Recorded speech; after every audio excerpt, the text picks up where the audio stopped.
What's up guys? Ngayon ay may isi-share na naman akong video. At ito ay kung paano mag-drawing ng mata. Nga ni ragod guys, dali ra kaazo. Charot. Ginawan ko to ng video kasi mostly sa mga artist ay mata yung inuuna sa pagdodrawing ng portrait. Paalala nga pala guys, ito ay for beginner level lang po. Na interesadong matutong mag-drawing. Huwag na natin tong padugayin guys, kaya let's go! Ganito lang po kasimple kung paano mag-drawing ng mata. Kung titingnan nyo to ng mabuti, ito ay may 6 na linya lang at may dalawang bilog.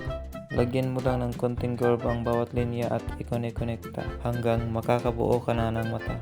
At pagkatapos niyan ay umpisahan mo na mag-shading. Sa pag-shade nga pala ay dapat alam mo kung paano mag-shade ng sphere kagaya nito. Since bilog ang hugis ng mata ay malaking tulong to pag alam mo ito. Ikaw nang bahala kung saan ka maglalagay ng light source para makabuo ka ng shadows at highlights. At kung maiintindihan nyo ito, magagawa nyo ito kahit walang reference kagaya nito. Panoorin nyo na lang to guys, kapoy na sigsama-sama. By the way, before ako nag-start gumawa ng portrait, ay mata mo na ang unang pinractice ko. Ito kasi ang unang titingnan mo para ma-recognize ang isang tao.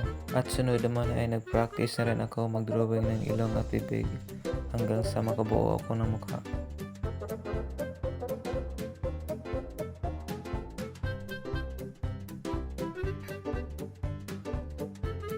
Sa mga kakasimula pa lang mag-aral ng drawing yan ay ituloy nyo lang yan at mag-practice ng mag-practice.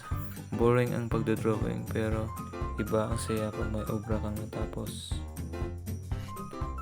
At kung natapos nyo ang video ito ay sana'y mag-iwan kayo ng like or share. Maraming salamat sa panonood guys.